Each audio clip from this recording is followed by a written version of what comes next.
Apakah kalian pernah memperhatikan warna nyala api kompor, lilin, api unggun, dan sebagainya ternyata memiliki warna yang berbeda? Misalnya nyala api warna merah atau orange dengan warna biru. Mengapa hal ini bisa terjadi? Perbedaan warna api seperti biru dan merah ditinjau dari konsep sains terutama dipengaruhi oleh suhu pembakaran dan jenis zat yang terbakar.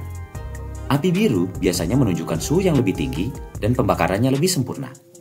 Karena molekul bahan bakar bereaksi dengan oksigen secara efisien sehingga menghasilkan energi panas yang besar dan cahaya berenergi tinggi dalam spektrum biru.